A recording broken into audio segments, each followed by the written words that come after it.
Mom, your savings are ours now that you're old. My son said it casually, like he was talking about the weather. We were sitting in a little office at the bank, a stack of forms in front of us. He pushed a pen toward me and smiled. Just sign, Mom, he said. It's easier if everything is in my name and Emily's now. You don't need to worry about money at your age. That's what family is for. I looked at him. At the little boy I'd once walked to school in hand-me-down sneakers. At the man who now saw me as a wallet with grey hair. I smiled, took the pen, and signed the papers. My son, my daughter-in-law, and a young banker all relaxed at once, like they'd been holding their breath. Perfect, the banker said. The joint account is now fully authorized. You'll have full access, Mr. Harris. Great, my son, Adam said. Can we see the balance? We've got some big plans we're praying about. The banker turned his screen, typing quickly. Then he frowned. That's odd, he said. Adam leaned forward. What's odd? He snapped. How much is in there? The banker hesitated. $17.42, he said. Silence. My daughter-in-law, Emily, blinked. What? She hissed. No. That's wrong. There should be at least. She cut herself off. Adam whipped his head toward me.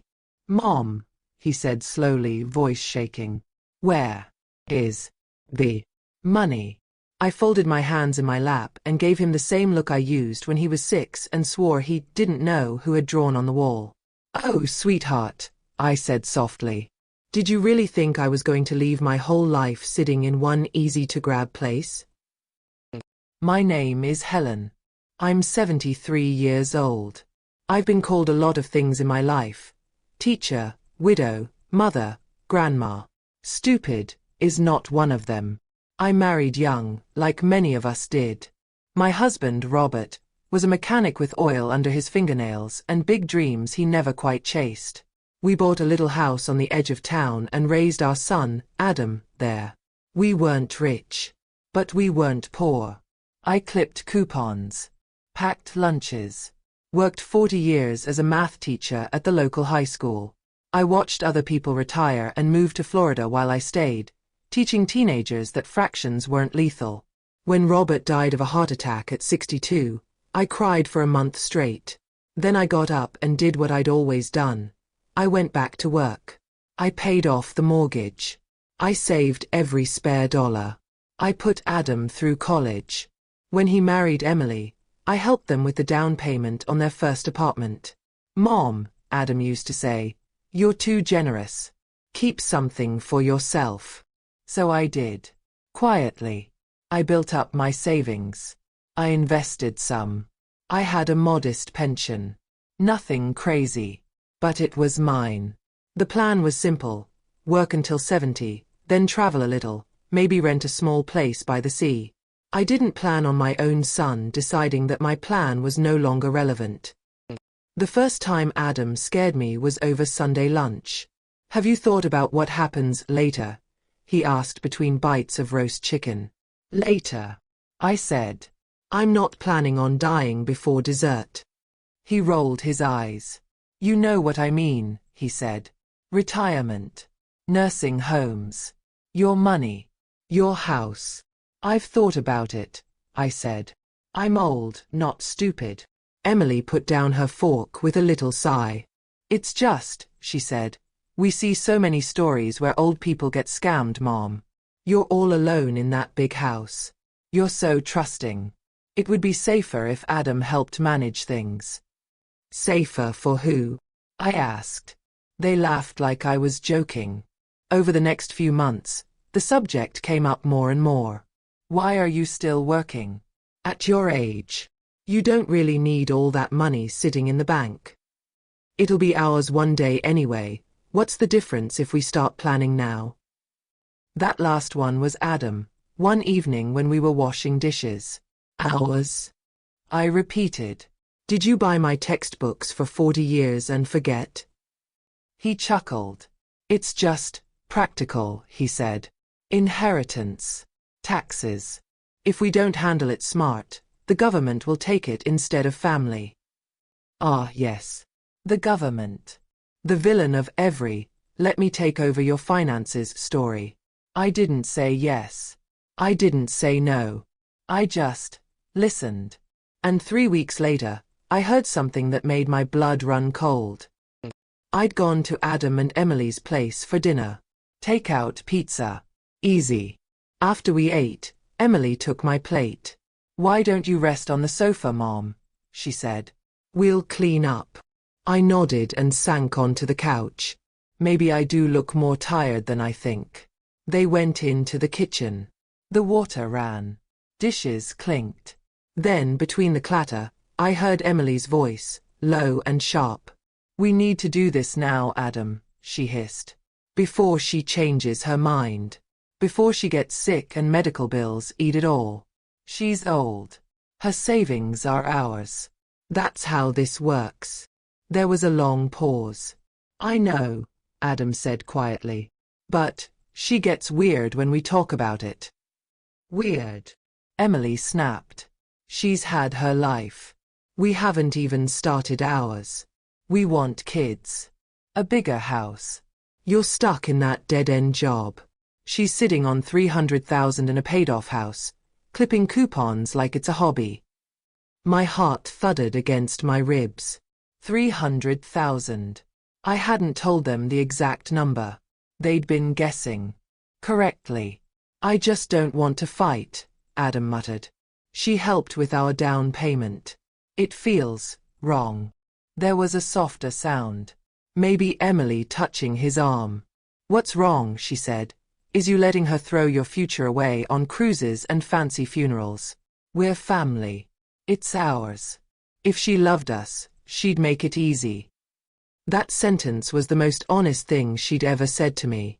If I loved them, I would give them everything. And if I didn't, well, then I was selfish. I closed my eyes and breathed slowly through my nose. When they came back into the living room, I was asleep on the couch. "See," I heard Emily whisper. "She's already fading." They had no idea who was really awake in that room. If you're still listening, and something about this feels familiar, if you've ever heard "it'll be ours anyway" about your own money, keep listening. Because that was the night I stopped waiting for a peaceful old age and started planning a war. The next day, I called in sick. Then I called an accountant and a lawyer.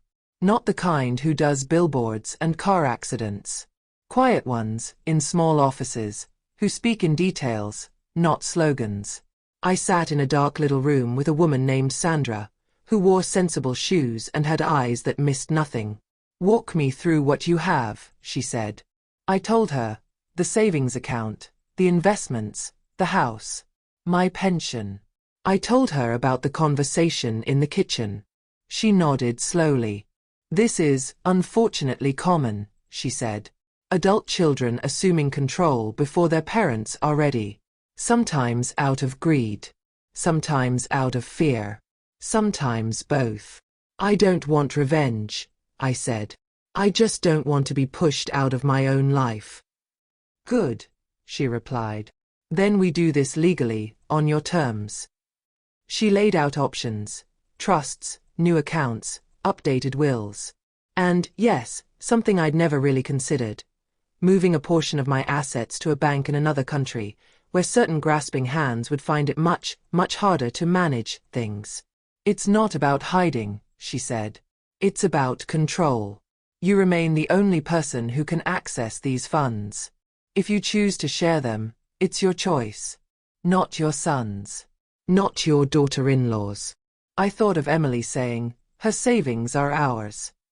I thought of my son saying, "What's the difference if we start now?" "I want to do it," I said. So we did.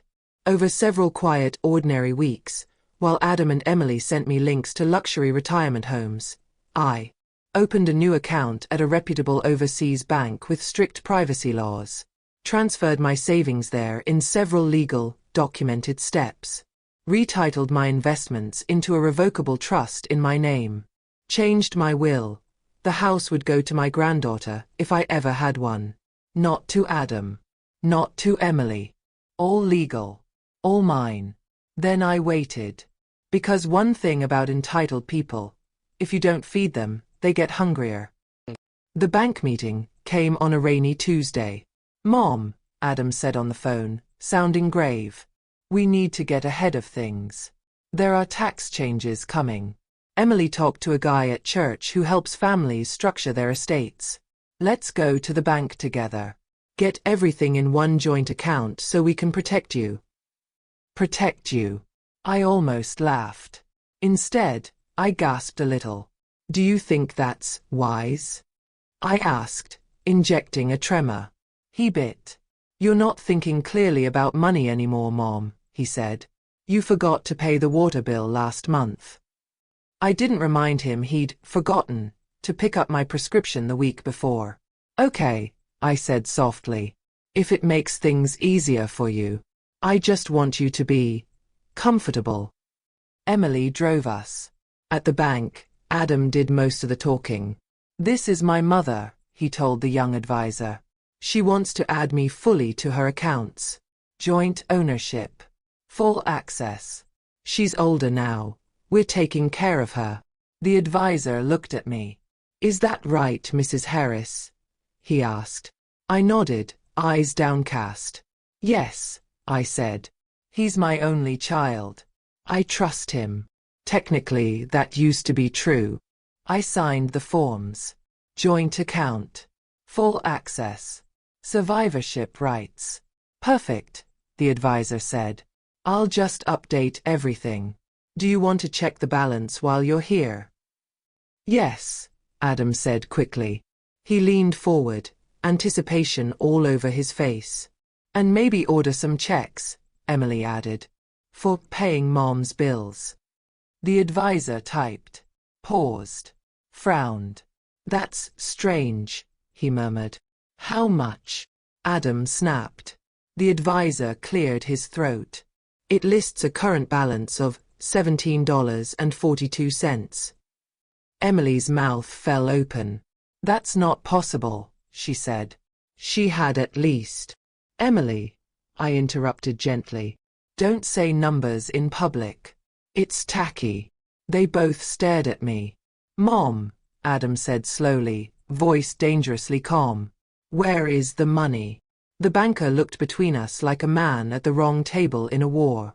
If you'd prefer to discuss this in private, he offered, I can step out. No, I said. It's fine. I turned to my son. The money, I said, is where it should have been all along. Somewhere you can't get to it by waving a pen at me. His face reddened. You moved it, he said. Without telling me. Without talking to us. I did, I replied. Because it is mine. Because I earned it. Because I listened to my daughter-in-law say, her savings are ours now that she's old. Emily's face went white. You were eavesdropping, she choked. I was sitting on your couch, I said. In my hearing aids. Not in my grave. Adam's hand tightened around the pen.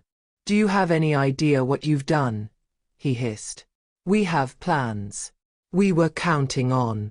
He stopped himself. Counting on my death. Or at least my obedience. I know exactly what I've done, I said.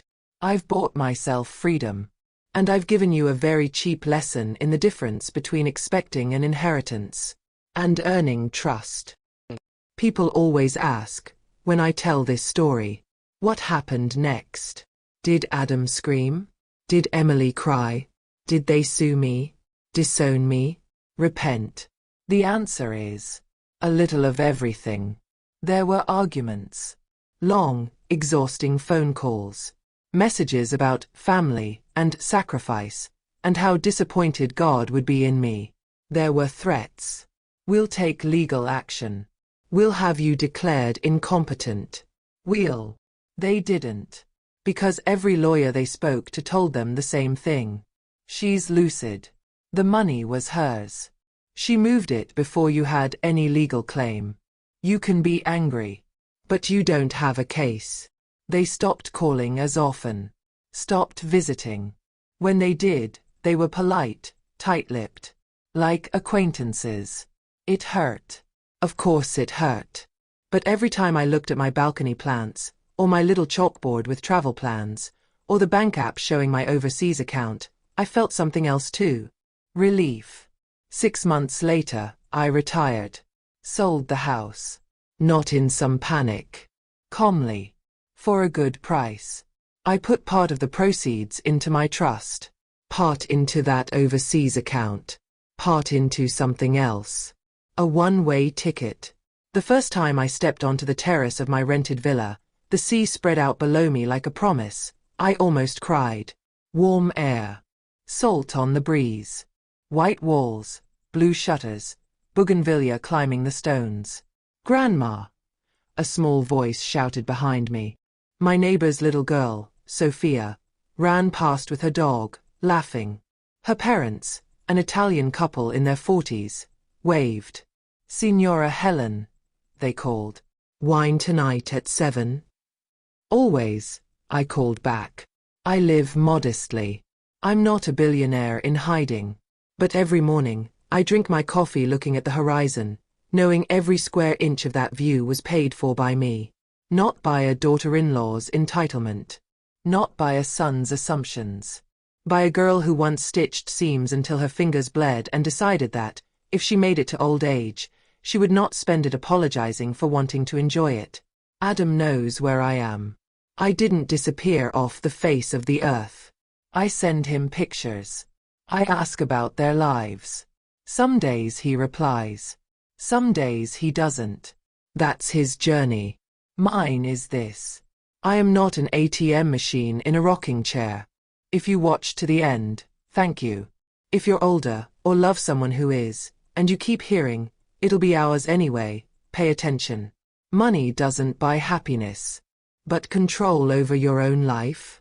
That's worth every cent. Like this video if you believe parents don't owe their adult children their entire retirement. Comment where you're watching from, and if you've ever felt pressured about your will or savings. And subscribe for more stories that remind you, you're never too old to draw a line. And walk across an ocean to live on your own terms. I am a human being at the end of a long, hard road, who decided at the last fork in the path that she was going to choose herself.